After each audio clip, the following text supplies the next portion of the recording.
제가 요즘 많이 듣는 그 찬양이 있습니다.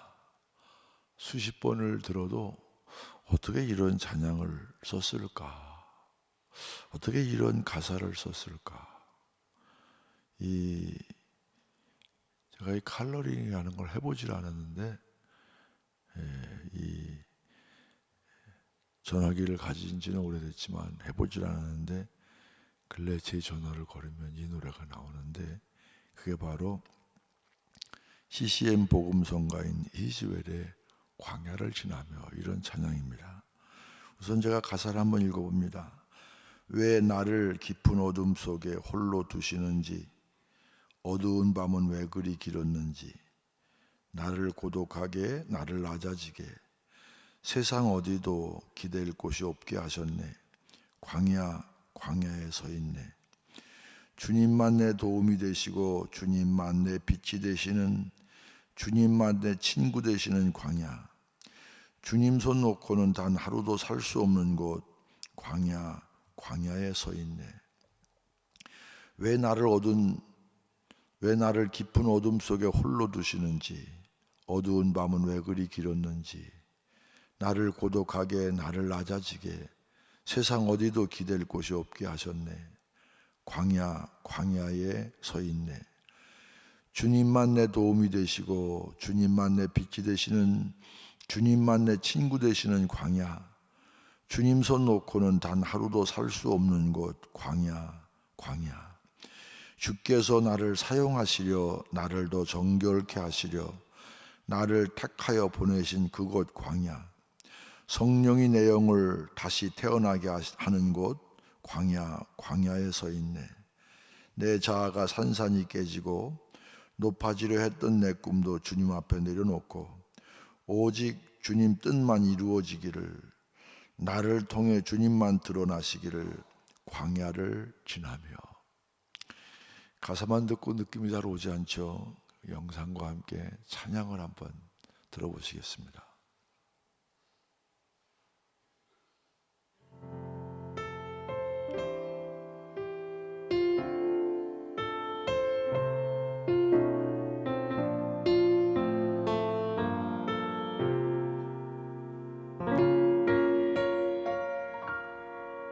왜 나를 깊은 어둠 속에 홀로 두시는지, 어두운 밤은 왜 그리 길었는지, 나를 고독하게 나를 낮아지게 세상 어디도 기댈 곳이 없게 하셨네.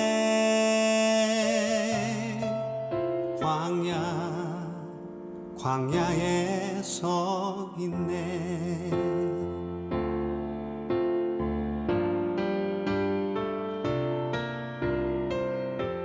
주님만 내 도움이 되시고 주님만 내 빛이 되시는, 주님만 내 친구 되시는 광야,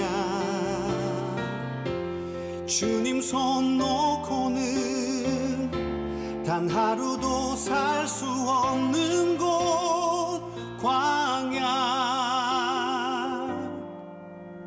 광야에 서 있네.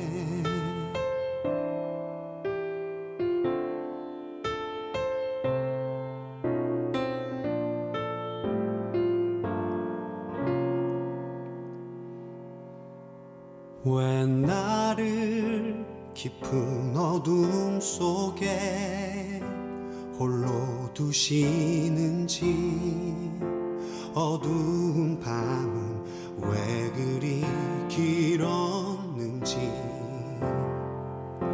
나를 고독하게 나를 낮아지게 세상 어디도 기댈 곳이 없게 하셨네.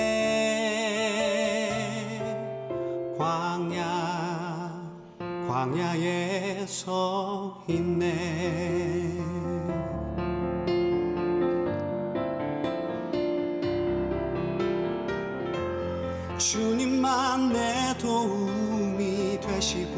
주님만 내 빛이 되시는, 주님만 내 친구 되시는 광야.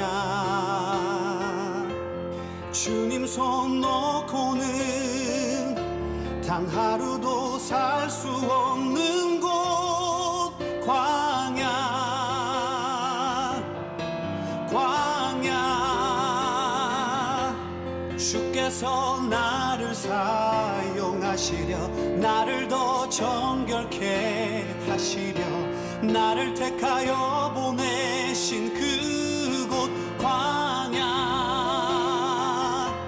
성령이 내 영을 다시 태어나게 하는 곳, 광야, 광야에 서 있네.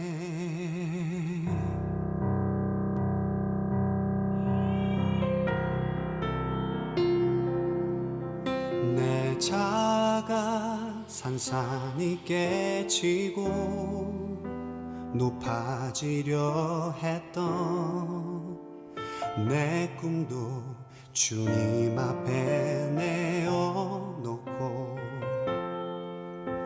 오직 주님 뜻만 이루어지기를, 나를 통해 주님만 드러나시기를.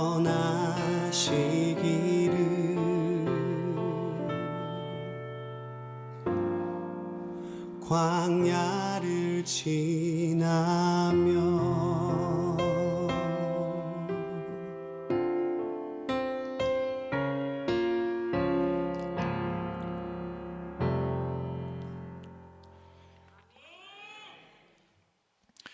잿더미가 된 성전을 바라보면서 뼈마디가 갈라지는 아픔과 슬픔으로 매일 밤 눈물로 보게를 적습니다. 자다가도 벌떡 일어납니다. 교회에 꼭 무슨 일이 또 생길 것만 같습니다. 그러다 혼자 눈물을 흘립니다.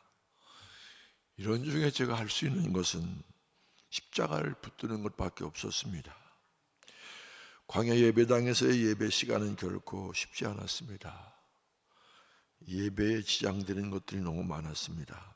그런데 광야에서의 예배다, 광야 예배당에서의 예배는 눈물의 예배였고 모든 것이 눈물에 녹아 있었습니다. 불평도, 원망, 서러움, 이런 것이 묻어 나올 것 같은 광야의 환경이었지만, 이상한 것은 그런 고난 속에서 오히려 하나님을 더 열망하게 되었고 주님의 인도하심에 순종하는 겸손을 배우게 되었습니다.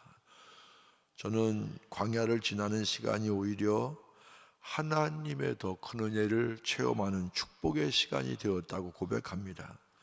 고난의 광야 한가운데서 소망의 하나님을 만나게 되었고, 오늘 본문의 말씀처럼 소망의 하나님이 아픔과 눈물의 상황 속에서도 성령의 능력으로 소망을 넘치게 해주셨습니다. 오늘 마지막 새벽인데요, 고난의 광야 한가운데서 만난 소망의 하나님에 대해서 여러분과 함께 나누려고 합니다. 광야는 첫째 하나님만을 바라보는 것입니다. 광야에서는 하나님만 바라보아야 삽니다. 하나님만을 바라보며 살아야 합니다. 하나님을 바라봐야 삽니다. 애굽을 떠나 광야를 지나던 이스라엘 백성들에게 무엇이 있었습니까? 물이 있었습니까? 먹을 것이 있었습니까?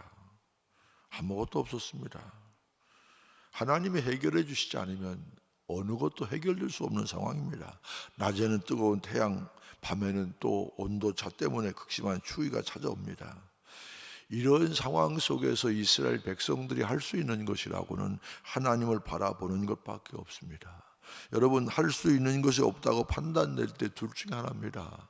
할 수 없기 때문에 포기하든지 아니면 하나님을 바라보든지. 생각해 보니까 우리는 그동안 너무 많은 것들에 관심을 두며 우리가 관심 두는 많은 것 중에 하나님도 그 중에 하나처럼 여기며 살아오지 않았습니까? 하지만 광야에서는 다른 것 관심 둘 여지가 없습니다. 하나님만 바라볼 수밖에 없습니다. 바라보고 의지할 수 있는 것이 하나님밖에 없는 그곳이 바로 광야입니다. 성전이 불타는 참담한 상황에서 우리가 할 수 있는 것은 하나님을 바라보는 것밖에 없었습니다. 아프고 힘들었지만 애통하는 마음으로 기도의 자리에 모였습니다. 예배당이 불탔다는 믿기지 않는 현실 앞에서도 우리는 신실하신 하나님을 바라보았습니다. 할 수 있는 것은 그것밖에 없었습니다. 또 이런 시련과 또 역경 앞에서 좌절하거나 남을 원망하거나 어떤 것을 희생양 삼지 않고 우리 자신의 모습을 성찰하는 시간을 가졌습니다.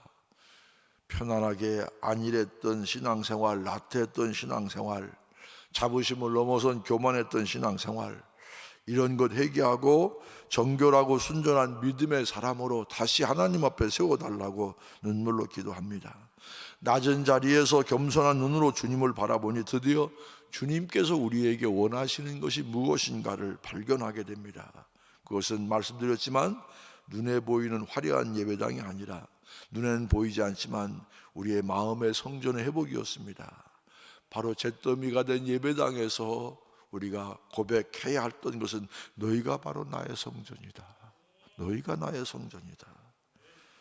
눈물로 씻긴 정결한 마음으로 지금도 우리와 함께 하시는 하나님을 보게 됩니다.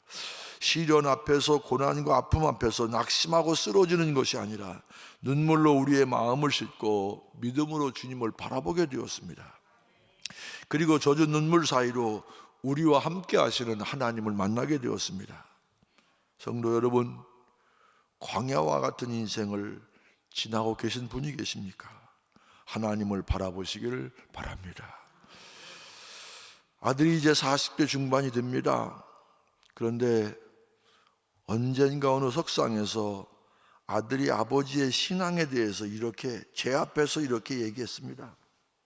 많은 사람들 앞에서 내가 본 우리 아버지의 신앙의 절정기는 잘 나갈 때가 아니었다. 뭐 감독하고 뭐 하고 그런 거 할 때가 절정기가 아니라 신학교를 진학할 때 온 가족이 다 아무도 환영하지 않고 그렇게 말리는데도 굳세게 신학교를 진학할 때 아버지 신앙이 절정기였다. 두 번째, 빈손으로 유학길에 오를 때 아무도 환영하지 않고 아무도 박수치지 않는 그런 상황 속에서 빈손 들고 가족과 함께 유학길에 오를 때 뭘 믿고, 그때 아버지의 신앙이 절정기였습니다. 세 번째, IMF 애완 위기에 있을 때 그래도 교회를 짓겠다고, 그래도 한 발걸음 내딛는 그때 아버지의 신앙이 가장 절정기였습니다.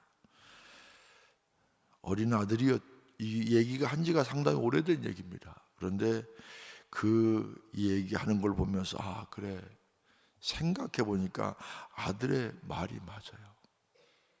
여러분, 우리 신앙이 좋아질 때는 우리가 위기를 만났을 때 아닙니까? 어떤 절망적인 상황에서도 사실 하나님만 바라볼 수 있다면, 예수님만 바라볼 수 있다면 그 절망은 기쁨으로, 소망으로 변하게 될 줄로 믿습니다. 환난 당할 때뿐만이 아니라 평소에 꼭 기억하며 가져야 될 자세, 그건 바로 위를 바라보는 것, 하나님 바라보는 것. 앞뒤 좌우가 꽉 막혔느냐? 하늘을 바라보라. 하늘은 너희를 향해 항상 열려 있느니라. 삶의 여러 문제들로 고통과 어려움과 낙심 가운데 있다 할지라도 풍랑 속에서 나를 향해서 내니 두려워 말라, 안심하라, 내게 오라고 말씀하시는, 나를 향해 걸어오시는 그 예수님의 음성만 들을 수 있다면, 예수님만 바라볼 수 있다면, 예수님께 나갈 수만 있다면 우리는 물에 빠지는 실패가 아니라 바로 승리하게 될 줄로 믿습니다. 어떤 경우라도 주님만 보시길 바랍니다. 그곳에 답이 있습니다. 그곳에 구원이 있습니다. 그곳에 소망이 있는 줄로 믿습니다. 두 번째, 광야에서 배운 것은 철저한 순종입니다. 광야는요, 철저한 순종의 장소입니다. 말씀드린 것처럼 광야엔 길이 없습니다. 광야에 한번 잘못 들어가면 영영 못 나옵니다. 그러므로 광야에서 살 수 있는 길은 하나님만 바라보아야 살 수 있는 것입니다. 구름 기둥, 불 기둥을 따라가야만, 하나님의 사인을 분별하고 하나님의 사인만 보고 따라가야만 안전하게 목적지에 이를 수가 있습니다. 광야에서의 기준은 뭡니까? 광야에서의 중요한 건 뭡니까? 바로 주님의 말씀이 우리의 나침반입니다. 여러분, 순종하는 것 쉽지 않습니다. 사람들은 자기 마음에 들면 순종하고 내가 납득되지 않으면 순종하지 않아도 아무 문제가 없다고 생각합니다.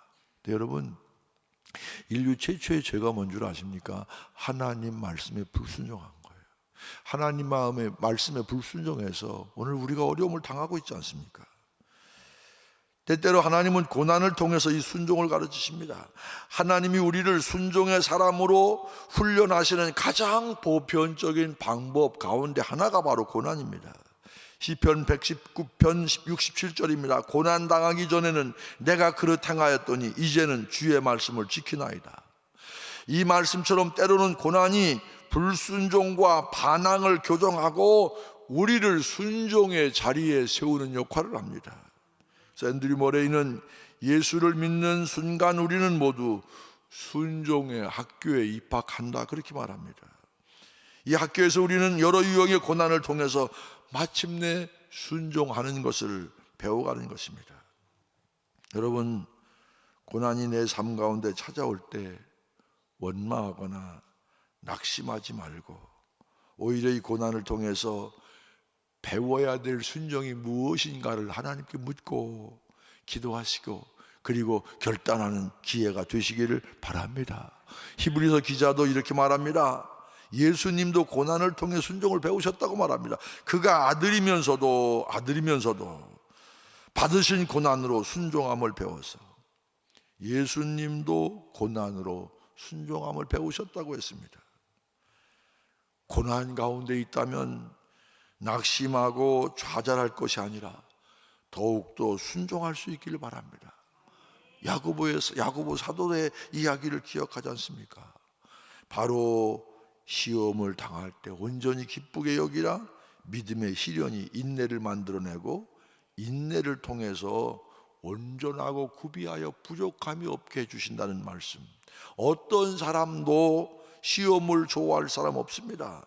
왜? 아프고 힘들기 때문에. 어두움이 깊을수록 별이 더 빛나는 것처럼 믿음은 어려운 상황 속에서 더 진가를 발휘합니다. 광야 한가운데 있는 고난과 어려운 상황에 있다면 지금이 바로 우리의 믿음을 보여줄 때입니다. 믿음은, 여러분 잘 들으세요, 믿음은요 요령 있게 고난을 피해가는 기술이 아니라 고난과 아픔 속에서도 하나님의 인도하심을 믿고 견디며 순종하는 것, 이게 믿음입니다. 막막한 광야 같은 상황이 있다면 전적으로 하나님 말씀에 순종하시길 바랍니다. 순종할 때 길이 열리고 순종할 때 하나님의 돌보심과 인도하심이 보여지고 하나님의 인도하심과 돌보심이 우리에게 경험되어질 줄로 믿습니다. 민수기 9장 22절 23절 우리말 성경으로 이렇습니다. 이틀이고 한 달이고 1년이고 구름이 장막 성막 위에 머무르면 이스라엘 자손은 진에 머무르고 길을 떠나지 않았습니다. 그러다가 구름이 떠오르면 그들은 길을 떠났습니다.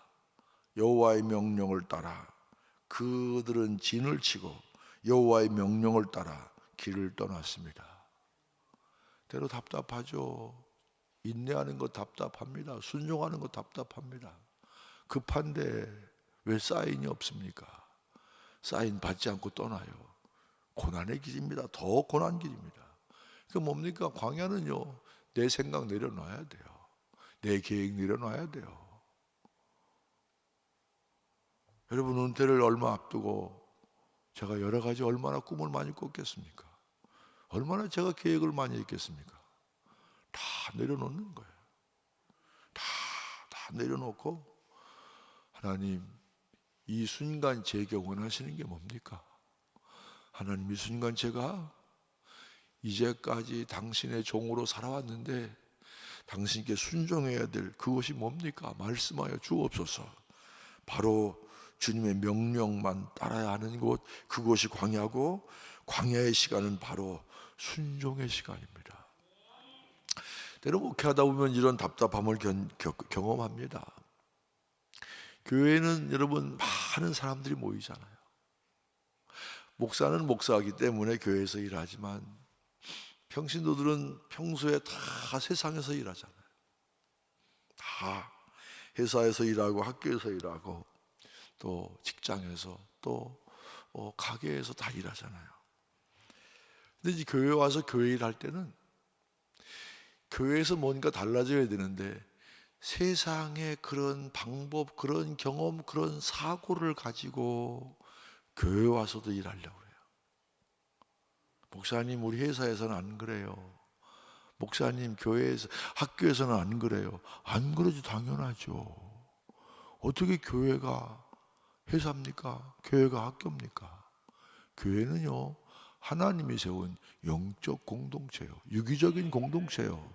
여러분, 교회는 이윤을 남기는 데가 아니에요. 그런데 세상의 경험을 가지고, 다 각각의 경험을 가지고, 그걸 가지고서 교회 와서 자기 주장을 펴려고 그러는 사람, 여기 말고 다른 동네 가면 많아요. 그거 아닙니다. 여러분, 제가 잘 몰라서, 목사님 몰라서 하는 소리죠. 예, 모를 수도 있지만요, 그래도 잘할 수도 있어요.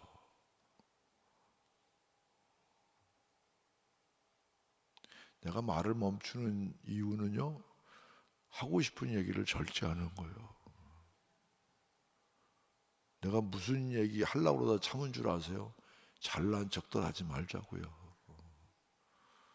내가 회사의 사장이 되었든 대학교 교수가 되었든 그 분야의 전문가지 교회 일의 전문가는 아니에요.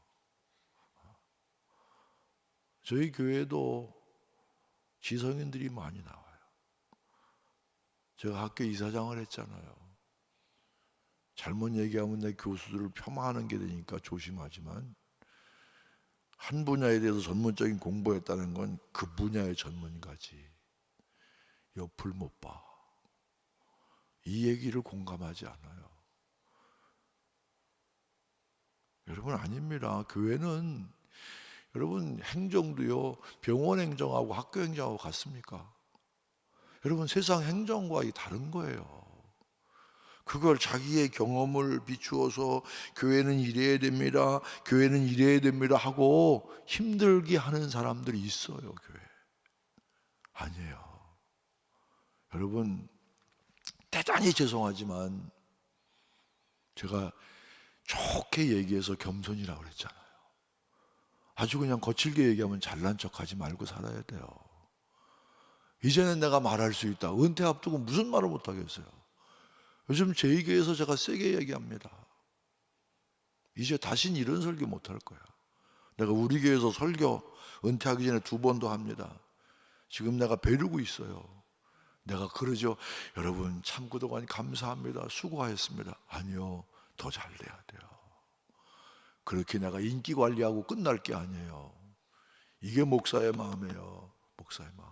교회는, 하나님의 교회는 하나님이 역사하시고 하나님이 쓰시는 교회가 되려면 더 분명해야 되고, 더 영적으로 성숙해야 되고, 더 정신 차려야 되고. 그런 세상에 무슨 좋은 얘기, 이빨린 얘기하고 끝납니까? 아니잖아요. 겸손해야 돼요.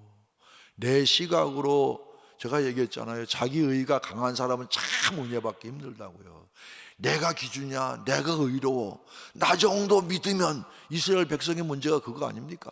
나 정도 믿으면 준수한 거지. 빈손으로 와서 이 정도 헌신했으면 되는 거지. 그게 가장 문제였지 않습니까? 여러분, 그냥 순종하세요. 순종. 좋습니다, 합시다, 냅시다 하면 끝나는데 뭐 그렇게 저는 기회구현을 오래 하지 않습니다. 1부 새벽 기도가 5시, 2부 새벽 기도 6시 반. 그럼 기회구현회 하는 날은요, 제가 6시에 합니다. 1부 새벽 기도 참석하고 2부도 한번 인도하니까. 6시에 하면 15분 동안 제가 말씀 읽고 묵상하고 통성기도하고 15분 정도 시작하면 몇 시에 끝나느냐? 너무 일찍 끝나. 35분 내지 40분이면 끝나. 끝나면 어디가 밥 먹으러 가야지. 뭐 길게 얘기할 게 뭐 있어요? 이미 목회 계획은 다 나온 것 아닙니까? 어디 가야 되는 거 다 아는 것 아닙니까? 사실 우리에게 중요한 것은요, 철저한 순종입니다. 하나님은 사막에서도 강을 내시고 광야에도 호수를 만드실 수 있는 분, 그분이 하나님인데 내가 하나님 아니잖아요.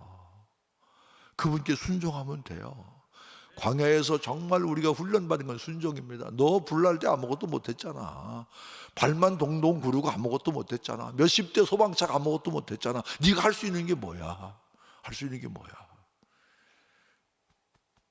내가 하나님 앞에 얼마나 작은 자인가, 내가 하나님 앞에 얼마나 보잘것없는 자인가 깨닫게 되고, 그러다 보니까 순종할 수밖에 없어요. 광야는 순종해야 삽니다. 세 번째, 광야를 지날 때 하나님이 여전히 소망이 되십니다.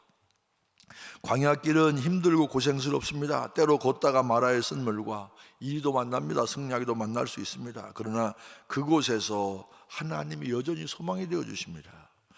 성전 화재의 아픔을 겪으면서 그리고 복원되어지는 과정 속에서 많은 응원 메시지를 받았습니다. 그 중에 가장 많이 들은 말이 꼭 다시 일어서 달라, 그런 얘기입니다. 교회가 비난과 지탄의 대상이 되고 있는 요즘 상황에서 어려움 앞에 흔들리며 무너지는 것이 아니라 주님이 주인 되신 교회의 진정한 모습을 보여달라, 그런 요청입니다. 사실 요즘 교회가 위기다라는 소식 자주 듣지 않습니까? 교회 위기에 대해서 말하고 가장 중요하고 심각한 것 생각되어지는 게 뭡니까? 교회가 젊은 세대의 신뢰를 잃어간다는 얘기입니다. 종교개혁 500주년을 맞아서 한국기독교 청년여부회가 종교의식 설문조사했어요. 1329명을 대상으로 20, 30대가 전체 한 90% 됩니다. 개신교인 응답자가 67%, 또 32%, 33%가 약 무교이거나 타종교인이었습니다. 전체 응답자를 상대로 한국교회 문제점을 물은 결과 교회 대형화, 불투명한 재정구조, 지나친 전도활동, 과도한 교회 건축, 세습, 교회 내 계급 문제, 목회자의 자격, 물론 복수 선택이 가능한 질문이었지만 그런 것들을 보면 한국교회가 여러 가지 문제를 안고 있다는 것을 보게 됩니다. 잊을만 하면 일반 세상 법정에, 세상 언론에서도 세습에 대해서, 세상 언론은 사입인지 아닌지 구별하지 않습니다. 뭐 목사가 어쨌든 고소 고발, 여러분 본물 터져 나오는 문제와 사건들로 교회의 신뢰가 땅에 떨어져요. 뭐 그놈들이 나쁜 놈들이긴 하지만 기독교를 개독교라고 그러고 유행처럼 번지고 있습니다. 가슴 아픕니다. 그리고 또 우리가 동시에 반성해야 될 사안도 있습니다. 그럼에도 불구하고 소망이 있는 것은, 사람들은 그렇게 비난하는 사람들이 왜 비난할까요? 뭔가 교회에 대해서는 소망을 가졌는데 그 소망대로 안 되니까 실망해서 비난하는 것 아닙니까? 그 얘기는 역으로 얘기하면 아직도 세상 사람들은 교회를 통해서 변화된 세상을 꿈꾼다는 것입니다. 자신들이 기대에 반하는 교회 모습을 비난하고 조롱하지만 그래도 죄가 가득한 세상 속에서 교회만큼은 다른 모습을 보여주기를 기대하고 있다는 것입니다. 제가 성전 화재를 겪으면서 느낀 것이 참 많습니다. 우리 교회 화재 소식을 듣고 많은 교회, 많은 단체, 많이 교인들이 찾아왔어요. 개인들이 찾아옵니다. 나라 안팎에서, 애국에서, 교파를 초월해서 수많은, 그래서 제가 수시로 회의도 해야 되고 오는 손님도 많고, 어떤 때는 화장실 갈 시간도 없고 목이 아파요. 하루 종일 오는 손님들을 맞습니다. 내가 이 말씀을 드렸는지 안 드렸는지, 왜 사람은 계속 오는데 똑같은 얘기 해야 되니까. 심지어 교회에 다니지 않는 이웃 주민들, 우리 교회와 아무런 연고도 없는 성도들, 음식점 배달원, 속칭 말하는 철가방들, 택시 운전수까지. 화재가 나고 첫 주일에 기독교 언론, TV들이 다 왔습니다. 도대체 불난교회 첫 예배를 어떻게 드리나. TV만 온 게 아니라 일반 언론도 왔어요. 그 가운데 국민일보 무슨 하여튼 좀 국장이라는데 잘 기억은 안 나요. 그래서 제가 그런 얘기를 했어요. 불나고 보니까 참 너무 미안하기도 하고 감동적인 게 많다. 어느 교회에서 장로님, 목사님, 권사님 왔어요. 헌금을 놓고 갔어요. 뭐 헌금 한 거니까, 날 준 거 아니니까. 내가 다시 왔어요. 보니까 거기에 얼마가 들었느냐 하면 600만 원이 들었어요. 그 교회 1년 예산이 2,400만인 거 내가 알아요. 그래서 제가 전화를 해서 이거 다시 돌려보낼게. 우리 교회는 어떻게든지 일어설 수 있지만 너희 교회가 2,400만 원인데 600만 원 이건 과한 거야. 그랬더니 그 목사가 제게 이렇게 얘기해요. 감독님, 언제 우리가 춘천중앙교회를 도울 수 있겠어요? 받아주세요. 우리 진심이니까 부담 갖지 마세요. 그 얘기를 기자한테 제가 그렇게 감동받았습니다. 그랬더니 역시 기자는 기자야. 거기다 전화를 확인해 갖고 그 돈이 무슨 돈인가를 신문에 기사로 써냈더라고요. 그 돈은 그 교회 차가 낡아 가지고 몇 년 동안 적금 들어서 차 바꾸려고 해놨던 돈이야. 그걸 아니까 부담이 됐겠어요. 교회 복원하면서도 우리가 한 게 있어요. 사랑의 주일. 그래서 헌금을 해서 카니발을 사줬어요. 제가 여러 도움의 손길을 접하면서 기도 얼마나 많이 해줬어요. 참 제가 전화하고 싶어도 전화를 못해요. 왜? 부담 가질까 봐. 참 많은 사람들. 어제가 인천 어느 교회 부흥회를 갔어요. 저는 모르는 후배입니다. 부흥회를 인도하는데 교인이 그런 얘기를 해요. 목사님 교회 불났을 때요, 우리가 화재 영상을 틀어놓고 그리고 합심 기도했어요. 얼마나 많은 분들이 기도했겠어요.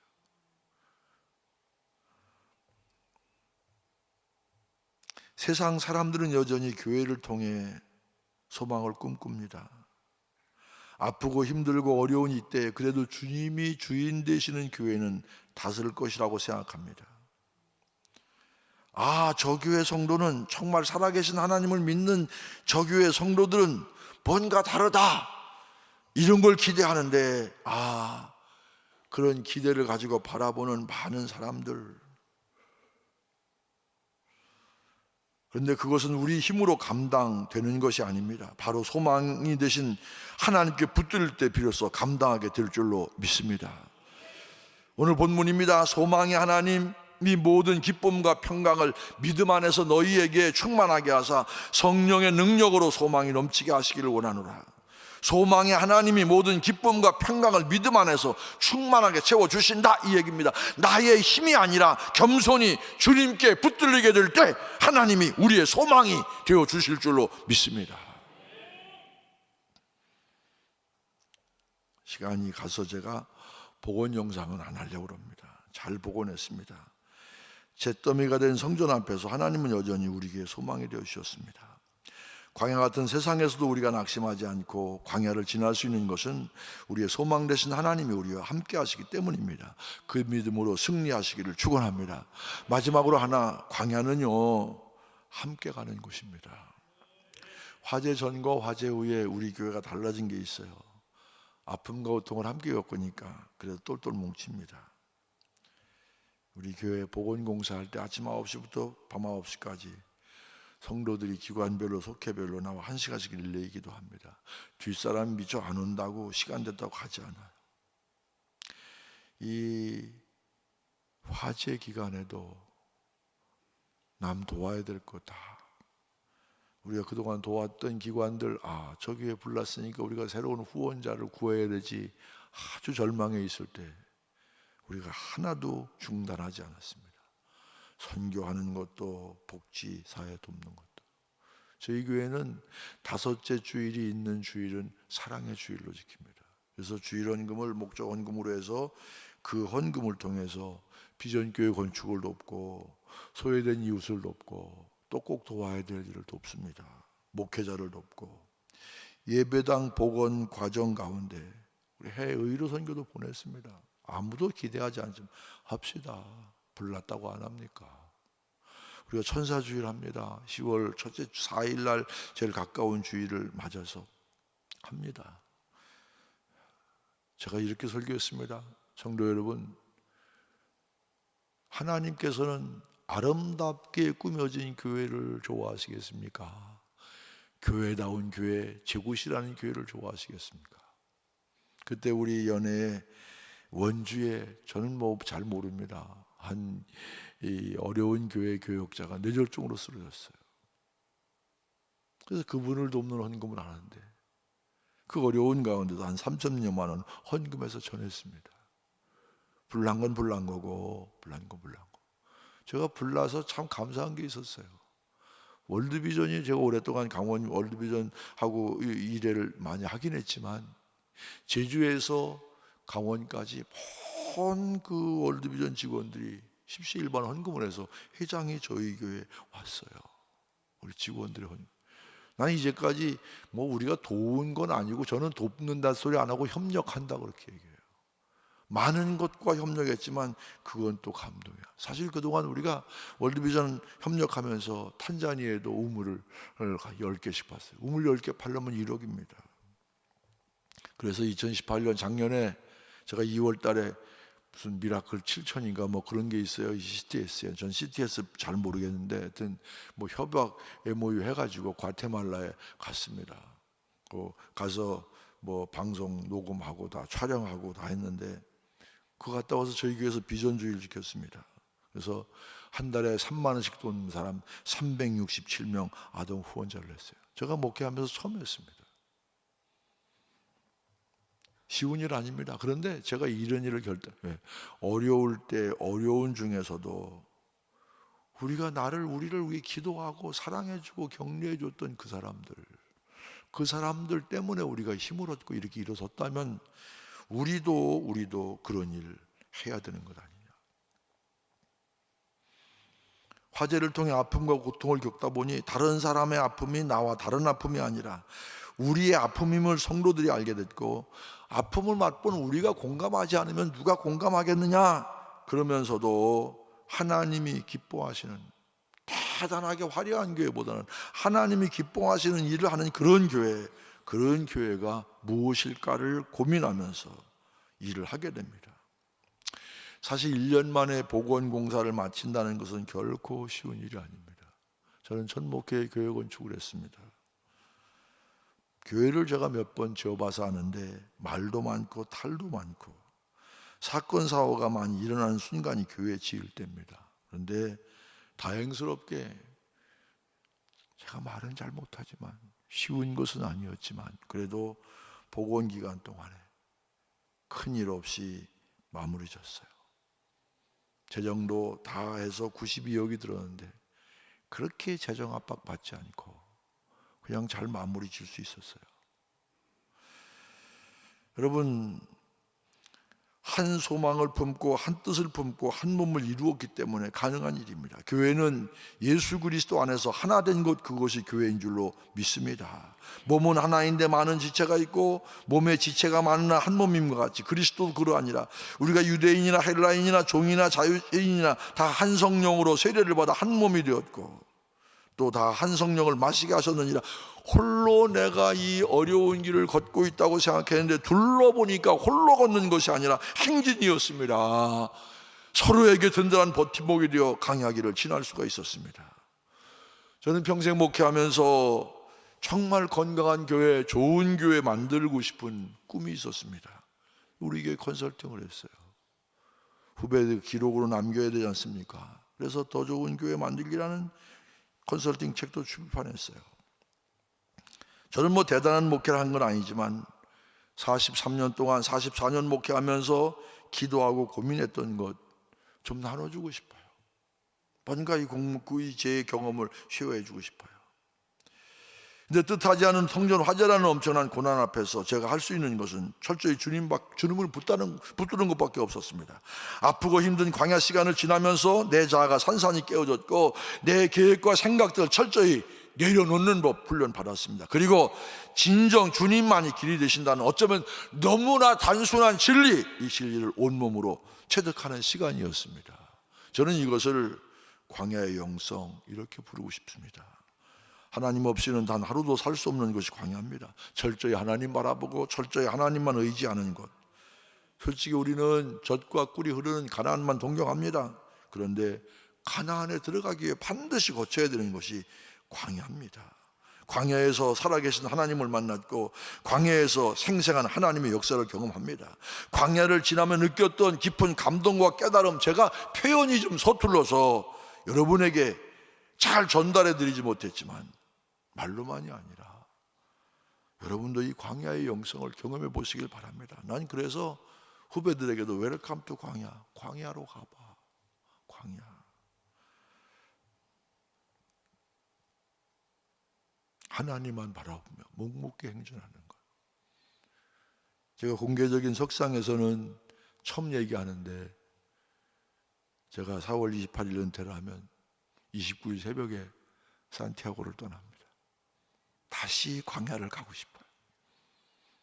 다시 내가 은퇴 후반을 붙들고 살아야 될 하나님을 다시 만나고,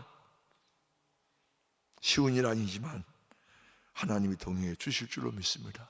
광야는 실패와 저주가 아니라 신실하신 하나님의 약속이 이루어진 또 하나의 과정입니다. 광야를 지나 더 큰 믿음의 사람으로 성숙한 성도로 세워지시기를 바랍니다. 여러분 꼭 기억할 수 있기를 바랍니다. 고난의 광야 한가운데 하나님은 여전히 우리의 소망이 되십니다.